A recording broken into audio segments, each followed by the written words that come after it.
Residents of the high-rise building come to their house for the third day. They hope to get into their flats and take at least some of the surviving belongings. Alexander was not at home at the time of the rocket attack, but his mother was just preparing dinner. It was at that moment that a Russian missile hit a nearby entrance. The blast wave threw the woman into the corridor. She was carried away by rescuers. Everything was destroyed there. I got in the flat yesterday, took out our cat away. Everything is destroyed, broken there. I went up the stairs to the 6th floor. On the left side, where the lift shaft is, you can see the Dnipro city. It is terrible. I am still shaken.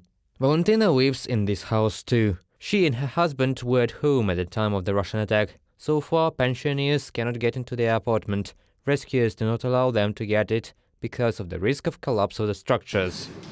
I was in the kitchen, and then boom, everything is falling and the glass is flying, so we survived it. But we are still experiencing it. Everything is still in our hearts. I don't know what will happen to these two. They said they might take it down. Everyone who survived a powerful Russian missile strike tells their stories. Someone had just left the house at the time, and thanks to that, one survived. Someone, on the contrary, came to visit their relatives and got killed. Volunteers who have been preparing tea and hot food for the victims and rescuers for the third day in the courtyard of the destroyed house say that they have witnessed both cases of rescue and cases when rescuers got killed from the rubble.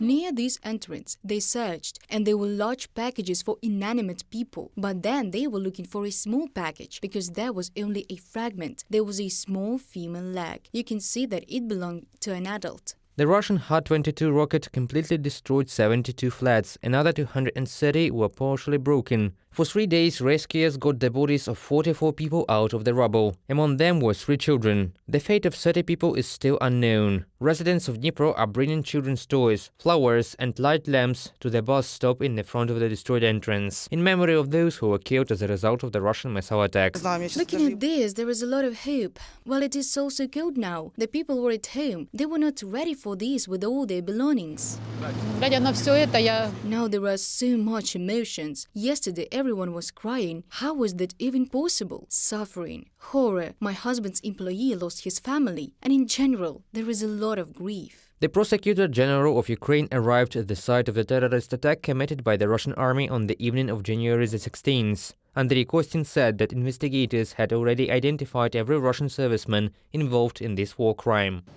Some of our partners are not too brave to admit that the top military political leadership of the Russian Federation should be punished for an act of aggression, and this punishment is possible only through a special military tribunal for Putin and his associates. All cases when Russia attacked Ukrainian cities with Ha-22 low-precision hypersonic missiles, which Ukrainian air defense cannot track, will be combined into one criminal proceeding to make it easier to submit to the International Tribunal. Meanwhile, rescuers continue to dismantle the rubble of partially destroyed flats. The rescue operation will continue until the bodies of all victims are found. The main thing for today is to help all those who have suffered, because almost the whole house has been moved out, and that's what we are discussing.